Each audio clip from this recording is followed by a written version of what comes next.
뜨거웠던 이번 보궐선거가 사실상 무승부로 끝나면서 여야 모두 최악의 상황은 피했습니다. PK 지역 민심을 확인한 여야의 반응은 엇갈리고 있습니다. 이번 선거 결과가 향후 전국에 어떤 파장을 몰고 올지 주목되는데요. 김현 전 더불어민주당 의원, 정호김 전 새누리당 의원의 이야기를 들어보는 시간 갖도록 하겠습니다. 안녕하십니까? 예, 오셨습니까? 범여권과 제1야당의 최종 스코어는 1대1입니다. 제가 사실상 무승부라고 했지만 그래도 해석하는 분들에 따라서 다양한 이야기가 나올 수 있는데 일단 짧은 총평부터 부탁을 드리겠습니다. 일단은 저희 이해찬 대표께서 이번 재보궐선거의 민심을 받들어서 민생 안정과 경제 활성화에 더욱 매진하겠다는 메시지를 어저께 냈고요. 예. 창원 성산의 경우는 뭐 예정했던 대로 이제 후보가 야권 연대 저희 여야 연대해서 낸 그 여영국 후보가 신승을 한 거죠. 사실은 어찌 보면은 이 그 축구장 난입 사건이 결국은 우리가 남이가라는 그 지역주의를 부채질한 측면이 없잖아 있습니다. 그래서 막판에 추격을 굉장히 이제 그 자유한국당이 했습니다. 그래서 500여 표로 따돌리긴 했으나 그것이 일면 그것이 부정적 여론도 있지만 자유한국당의 그 결집에 그 효과가 있었다라는 점에서는 되게 걱정을 많이 했습니다, 속으로. 그래서 어쨌든 창원 성산의 여영국 후보의 당선을 진심으로 축하하고 노회찬 의원의 억울함을 이렇게 해소하는 그런 계기가 됐다는 점 하고요. 통영 고성은 저희가 사실은 후보를 못 냈던 지역이에요. 2016년도에. 그래서 막판에 변수가 하나 나오긴 했지만 조금 늦게 그것이 이제 터지는 바람에 그러니까 그 일이 당시 27일 날 돈 봉투를 받아서 그 직후에 기자의 양심 선언이 있었다면 통영 구성도 사실 어떻게 될지 몰랐을 개연성도 있다고 봅니다. 좀 더 일찍 발표됐어야 근데 됐다. 그것이 이렇게 그 지역에 있는 민심을 바꿀 정도의 그 시간적 여유는 없었다고 보고요. 일단은 그 많은 표차로 지긴 했지만 내년 그 총선거에서는 양문석 후보가 선전할 수 있는 그런 토대가 구성이 됐다. 2016년도에 후보도 못 냈기 때문에 기반이 별로 없는 지역에서 물론 지방선거에서 승진했긴 하지만 통영에서 저희가 굉장히 어렵게 이제 선거를 치렀다. 그래서 일단은 그 저희 당에서도 했지만 후보의 선전을 에 대해서는 감사 인사를 드리는 바입니다. 알겠습니다. 그래서 총평으로 하자면 1대1이고 어쨌든 좀 더 겸허하게 민생을 살피는 그런 계기가 된 선거다라고 봅니다. 알겠습니다. 네, 정말 긴 총평이 된 것 같은데 정 의원님 말씀 부탁드립니다. 불과 1년 전에 지방선거가 있었죠. 집권당인 더불어민주당이 완승을 했었습니다. 근데 불과 1년 만에 이번에 그 소위 PK 지역에서의 선거 결과를 보면 지금 말씀하신 대로 장기간의 대치 정국으로 이어질 수밖에 없는 현상 유지 결과가 나왔습니다. 이거는 어떻게 보면 유권자들이 견제와 균형을 정말로 그 어떻게 마치도 알파고가 한 것처럼 그렇게 만들어준 것이고 지금 집권당과 대통령에 대해서는 강력한 경고를 보낸 것이죠. 그러면서 자유한국당에 대해서는 뭔가 자기 혁신이 필요하지 않느냐라는 숙제를 남긴 부분이다 이렇게 생각을 하고요. 범여권과 자유한국당의 무승부다 이렇게 말씀을 하셨는데 어떤 면에서는 맞습니다. 왜냐하면 더불어민주당이 창원 성산에서 후보를 내지 않았기 때문에. 그런데 깊이 들어가 보면 지금 집권당인 더불어민주당이 기초의원 선거에서도 지금 이긴 지역이 없어요. 심지어는 호남에 민주평화당 후보가 이제 이기는 그런 결과가 나왔거든요. 지난 3월 말에 갤럽에 의한 대통령 지지율 조사를 보면 역대 최저치를 기록하지 않습니까? 그러니까 그만큼 민생이라든지 또 취업이라든지 또는 남북관계라든지 또는 뭐 적폐 청산 문제라든지 이런 것에 대한 피로감 내지는 실망이 일정 부분 여기 반영됐다 이렇게 볼 수가 있을 것 같습니다. 창원 성산은 기본적으로 진보의 성지로 불렸던 지역입니다. 그리고 19대, 20대 때도 아마 민주당이 후보를 뭐 못 냈든지 안 냈든지 나오지 않은 곳인데 요번에 자유한국당이 어찌됐든 간에 막판에 뒤집어지긴 했지만 500표 차이로 했다라는 것은 이제 정치에 갓 입문한 황교안 대표가 나름대로 선전을 한 것이다라는 평가도 가능할 수 있습니다. 그럼에도 불구하고 저는 이제 요번 재보궐선거 이후 내년 총선까지 선거가 없는 것으로 알고 있는데 이러한 상황에서 과연 집권당이 무엇을 어떻게 해야 될지 될지를 좀 성찰하게 하는 계기가 됐으면 좋겠고, 또 자유한국당은 이제 가능성을 본 것이죠. 작년에 그 지방선거에 비해서 지금 이런 상황이 됐다라는 건 그럼에도 불구하고 오히려 집권당이 못하면 못할수록 자유한국당의 지지도는 올라가지만 이에 따라서 그 개혁의 어떤 그 부재라는 도덕적 회의감이 있을 수도 있다라는 것에 대해서 보수 정치인의 한 사람으로서 그 부분은 좀 지적하고 싶습니다. 알겠습니다. 두 분 모두 굉장히 긴 총평을 해주셨는데 황교안 대표 얘기를 해주셔서 이 질문은 안 드릴 수 없습니다. 데뷔전이었거든요. 황교안 대표가 사실상. 그래서 굉장히 나름 선방했다라는 평가와 동시에 확장성에 그래도 좀 한계를 드러냈다. 어느 쪽에도 방점을 두십니까? 제가 볼 때는 이제 선거 이제 야당의 대선 후보로 지금 한교안 대표에 대한 기대치가 있는 예. 것이고요. 다만 지금 이제 한교안 대표는 이제 첩첩산중이죠. 지금 이제 김학의 전 차관의 예. 수사가 본격화되면 한교안 대표와의 연관성이 논란이 되지 않을 수 없습니다. 그리고 예. 특히 2013년도에 본인은 기억이 안 난다라고 얘기하지만 기억이 이 증거로서 남아있기 때문에 네. 그러니까 단순히 기억이 아니라 기록으로 남아있죠. 그래서 이 문제가 본격화되면 어떤 식으로든 간에 한교안 대표의 그 관련성이 있고 그동안 발언했던 내용에 대해서 제대로 해명을 해야 되는 네. 상황이 곧 오게 돼 있습니다. 그래서 그 건이 제가 볼 때는 한교안 대표로서는 이번 선거에서의 그 이제 승리했기 때문에 예. 통영에서 승리했기 선방했다고 보시는 때문에 건가요? 예, 저는 사실은 그 지역에서 승리한 것을 우리가 이제 겸손해야 된다는 점 때문에 말씀을 네. 드리는 거지 선방했다라고까지는 보지는 않습니다. 창원 창원에서는 진 거죠. 그리고 진 거고 노회찬 전 의원에 대해서 고인에 대해서 정말 차마 입에 담지 못할 발언까지 할 정도로 예. 급한 형국이 됐다는 거죠. 이길 줄 알았다고 저는 봅니다. 그 지역도. 그래서 거기서 숙식까지 하면서 한교안 대표가 올인했는데 예. 진 거잖아요. 그렇기 때문에 그 색깔론, 종북론, 좌파연대, 온갖 그 쓸 수 있는 소위 이제 영남에서의 지역주의만큼이나 색깔론을 부추겼음에도 불구하고 졌다는 것은 더 이상 색깔론이나 지역주의가 안 먹히는 형국으로 됐다는 점이거든요. 그래서 지금처럼 그러니까 자유한국당이 아까 이제 정우김 의원이 개혁에 대한 얘기를 했는데 극단적인 논리나 막말로 저희 당을 흠집을 내서 또는 문재인 정부를 흠집을 내서 반사 이익을 봤다라고 봅니다. 예. 그리고 물론 저희도 그동안 이제 인사청문회 과정에서 드러난 잘못된 그 일도 있었고요. 그런 몇 가지 요인들을 종합하면 저희들은 자성의 계기가 되는 거고 한교안 대표가 지금 이 문제를 객관적으로 보지 않고 자가당착으로 본다라면 제가 볼 때는 산적해 있는 현안 플러스 지금 발목 잡기 내지는 이제 저희 그 문재인 정부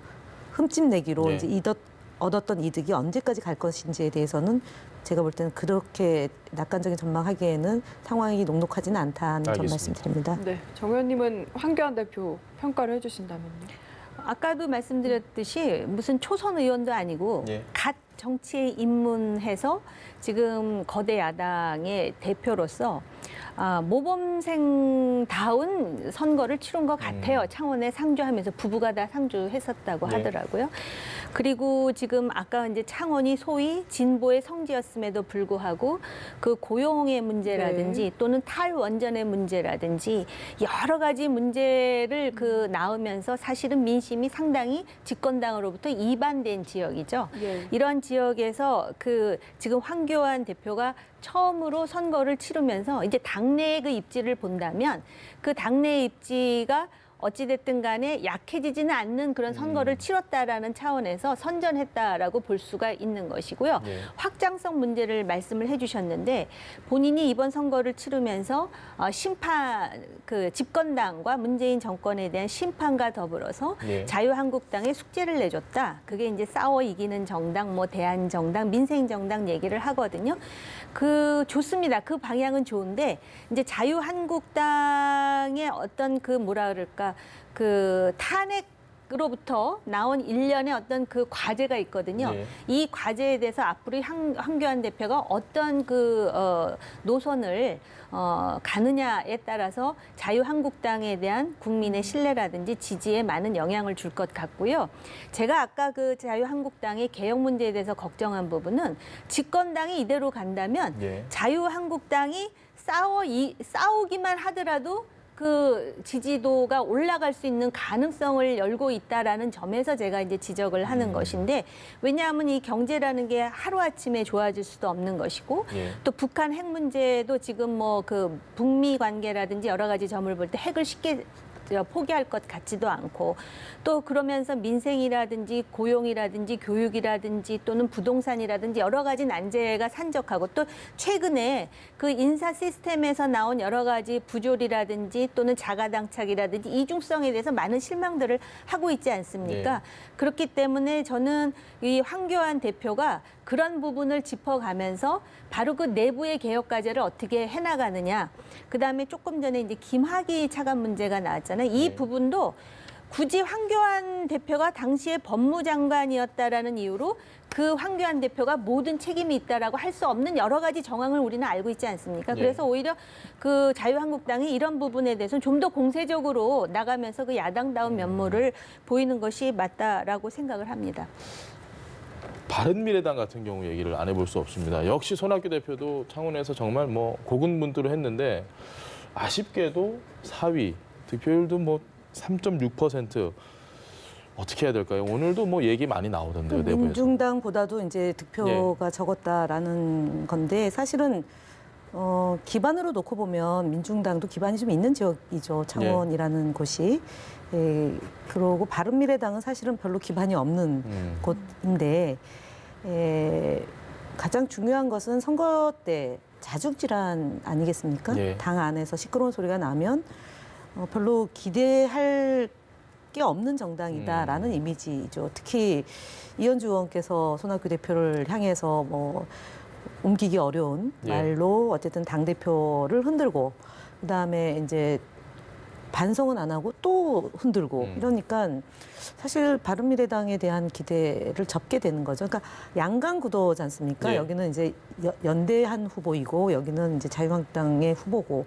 그리고 강기훈 후보는 사실 거기서 국회의원을 하신 분이잖아요. 그러니까 인지도도 꽤 높고, 그리고 직전에 선거도도 출마했던 분이고 하기 때문에 인지도 싸움에서는 여영국 후보가 사실은 그렇게 그닥 그렇죠. 예, 좋은 상황은 아니었는데, 예, 그럼에도 불구하고 어쨌든 이긴 거기 때문에 양강 구도에서 바른미래당은 손학규 대표라는 그런 상품성을 갖고 이제 선거를 치른 거지 않습니까? 근데 거기에 대고 찬물을 확 껴얹었잖아요. 그리고 손학규 대표는 좀 작아지고 이현주 의원이 오히려 굉장히 더, 뉴스를 타게 되는, 결국 그게 이제 사실은 가장 안 좋은 프레임이죠. 당 안에서 흔들고 선거 기간 중에 그것도 그렇기 때문에 이런 결과가 나왔는데, 비대위 얘기까지 이제 나오는 것 같습니다. 그러면은 사실은 더 어려워지는 거죠. 그러지 않아도 자유한국당으로 가려고 하는 의원들이 좀 있는 형국이고, 또 이제 그 정의당하고 민평당하고 이제 원내 교섭단체 문제가 또 내일 논의가 되는 마당에 바른미래당의 그 전국은 진짜 안개 상황이다. 예, 그렇게 보여집니다. 알겠습니다. 당내에서도 어려운데 외부에서도 사실 바른미래당 표가 강기훈 후보한테 갔으면 하는 이야기까지 나오고 있거든요. 앞으로 바른미래당 어떻게 될 거라고 보십니까? 그래서 이제 선거가 끝난 마당에 예. 창원 성산에서 만약에 그 자유한국당의 강기훈 후보가 후보 단일화를 해서 대한애국당하고 바른미래당이 합쳐지고, 또 한편으로 정의당하고 더불어민주당은 후보를 내지 않았으니까 예. 여기에 민중당이 합쳐지면 표 계산이 어떻게 되느냐, 뭐 지나간 다음에 그게 무슨 의미가 있겠습니까? 그리고 예. 그렇게 할 거면 당을 왜 만듭니까? 사실은 그게 잘못된 거예요. 후보 단일화를 할 거면 당을 합쳐야지, 후보만 선거 때마다 합치니까 옛날에 무슨 뭐 그 아무 죄도 없는 뻐꾸기 얘기까지 나오고 그러는 거 아니겠어요? 예. 그래서 그런 차원에서 손학규 대표는 나름대로 정당 정치의 교과서 같은 모습을 보인 네. 겁니다. 그리고 이번에도 고군분투를 했죠. 그리고 그 상황에서 그러면은 손학규 대표 대표를 찌질하다고 질타한 의원을 포함하여 그분들은 과연 창원 성산에서 얼마나 도움을 줬는지 또 그런 문제를 반문할 수 있는 상황이긴 하지만 우리나라 정당 정치에서 이 중도적이고 합리적인 그런 모습의 그 정당이 살아남기가 얼마나 쉽지 않다라는 것을 그냥 보여주는 그런 그 상황이 바로 지금 손학규 대표가 처한 현실이라고 보지만 어찌됐든 네. 선거의 결과에 대해서는 책임지는 어떤 대인 정치인의 모습을 보여주지 않을 수 없는 상황이다 이런 생각을 하고요. 또 하나는 이제 이렇게 되다 보면 예. 결국은 내년 총선을 앞두고 상당 부분 정계 개편이 일어날 수밖에 없는 네. 상황이라고 보여집니다. 그렇게 된다면은 바른미래당의 소위 이제 합리적 보수를 지향하는 그 정치인들, 그다음에 바른미래당의 과거의 호남 의원들. 근데 이제 흥미로운 것은 정의당과 지금 민평당의 뭐 이런 얘기도 교섭단체, 나오지만 교섭단체와 오히려 민평당의 그 의원들은 바른미래당의 호남 출신 의원들과 상당히 긴밀한 대화를 하고 있다. 지금 그렇죠. 이런 보도가 나오거든요. 그거의 특징의 하나는 더불어민주당으로 다시 들어가겠다, 복당하겠다 내지는 입당하겠다는 이야기는 아직 안 나온다는 것입니다. 이거는 어떻게 보면은 현재 집권당이 처한 현실과 일맥상통하는 그런 부분, 그래서 성찰해야 될 부분이 있다라고 보여집니다. 그 부분은 제가 바로 잡으면 예. 사실은 지난번에 무소속 두 분이 복당과 입당을 하려고 그러다가 저희가 불허가 됐습니다. 예. 그래서 민주평화당에 있는 의원들이 탈당을 해서 저희 더불어민주당에 올 수가 없는 상황이기 때문에 복당 얘기가 안 나온 겁니다. 네, 그 얘기를 네. 들리려고 했는데 그때만 하더라도 더불어민주당의 지지율이 상당히 높았습니다. 근데 제가 지금하고 지금 비슷합니다. 그 정당 갤럽 가장 보수적이라고 하는 갤럽 여론조사를 지금 갖고 왔는데요. 정치인들은 정치가 왜 그 움직이는 생물이라고 하듯이 지금 정치인들도 그런 계산을 안 하고 그때와 지금하고는 상황이 좀 많이 저희 당 달라졌죠. 지도부가요? 아니요. 지도부. 그 당시에 네. 소위 무소속으로서 민주당으로 들어가려고 했던 그 의원들이 결국 민주당으로부터 그 당시에는 복당을 불어받는 예. 입장이었지만 지금은 상황이 다르다는 거죠. 아니 그러니까 상황이 다르다라는 게 뭐가 다른지 모르지만 예. 당의 입장은 변함없습니다. 그러니까 민주평화당에 있었다고 그분들 중에 누가 저희 당으로 오려고 하는지 아닌지 전제가 일단은 좀 네. 안 맞는 것 같고요. 그래서 상황이 어려워졌으니까 우리 당으로 안 들어오기 때문에 복당 문제가 안 나온다라고 얘기하는 거는 사실이 아니다라는 얘기를 하는 겁니다. 알겠습니다. 이건 좀 다른 맥락이긴 한데 조금 전에 정 의원님이 짚어주셔서 기초의원 전주에서 민주평화당이 당선이 됐습니다. 이 부분은 민주당에서 좀 어떻게 받아들이고 계신가요? 지금 그러니까 작은 선거일수록 그 지역에서 활동했던 뭐 인지도가 예. 지지도로 연결이 되기 때문에 그 부분에 대해서는 뭐 그렇게 크게 의미 부여하는 거는 아닌 것 같습니다. 네. 그 민주당으로서는 지금 정의당과 평화당이 원내 교섭단체를 만약에 구성을 하게 되면 일각에서는 우군을 확보해서 좀 더 좋을 수도 있다. 아니다. 오히려 더 셈법이 복잡해질 수도 있다. 어떻게 받아들이십니까? 일단은 민주평화당과 정의당의 이제 원내 교섭단체에 대해서 민주평화당 안에서 지금 복잡한 셈법이 있는 것 같습니다. 예. 실제로 그 정의당 입장에서는 원내 교섭단체가 되면 훨씬 더 이 선거법 개정이나 이런 네. 것들을 좀 힘있게 할 수 있기 때문에 좀 내심 바라지만 또 민주평화당의 입장에서 농촌 지역의 의원들이 있기 때문에 패스트트랙으로 묶여서 선거법이 개정되는 것을 또 내심 반대하는 분들이 있기 예. 때문에 그 셈법이 복잡할 거다라고 봅니다. 그래서 내일 결과를 지켜봐야 되겠지만 그런 거 저런 거 다 떠나서 원내 교섭단체일 때 아마 의정활동과 이 국회에서의 목소리를 더 잘 낼 수 있기 때문에 예. 저는 원내 교섭단체를 구성하는 게 맞다. 구성하는 게? 그렇게 봅니다. 알겠습니다. 네, 외부에서 보기에는 좀 어떠신가요? 그거는 맞다 틀리다의 문제라기보다는 정치인들이 자신들의 정치적 이해를 또 고려하지 않겠습니까? 물론 교섭단체가 되면 국회 내에서 여러 가지 할 수 있는 일들이 많겠지만 과연 교섭단체를 만들어서 활동하는 것이 맞는지 아니면 내년 총선에 대비해서 전략적인 고려를 하는 것이 맞는지를 생각하겠죠. 그러니까 그런 차원에서 본다면 지금 민주평화당 소속돼 있는 호남 의원들의 생각은 그 정의당과의 하나의 교섭단체를 만드는 것보다는 내년 총선을 어떻게 하면 유리한 구도를 만들어 나가느냐에 좀 더 많은 고민이 호남을 있을 꽉 쥐고 것이라고 있을 것인가. 보여지고요. 네. 그다음에 그 아까 기초의원에 대해서 잠깐 말씀하셨는데 어떻게 보면은 솔직히 말씀드리면 국회의원에 비해서 예. 상당히 이제 그 기초의원이라는 것의 어떤 그 의미가 예. 적을 수 있다라고 그렇게 생각할 수도 있겠지만 사실 우리가 이제 풀뿌리 민주주의로부터 제대로 된 자유민주주의를 만드는 것이고 또 그 지난 지방선거에서 요번에 그 자유한국당이 압도적으로 이겼다고 하는 그 고성이라든지 네. 통영의 경우에 제가 볼 때 그 당시에 지방선거에서 자유한국당이 정말 그 패배의 쓴잔을 마셨거든요. 이것 자체도 민심의 어떤 그 잣대라고 보는 그런 겸허함이 있지 않는다면 그렇다면 내년 총선까지 많은 일들이 벌어질 뿐만 아니라 집권당으로서 더 어려움에 직면할 수도 있다라는 생각을 하게 됩니다. 알겠습니다. 네, 두 분 말씀 들으니까 정말 보궐선거 거치고 각 당의 셈법이 더욱더 복잡해지는 것 같습니다. 김현 전 더불어민주당 의원, 정우김 전 새누리당 의원과 함께했습니다. 감사합니다. 네, 고맙습니다.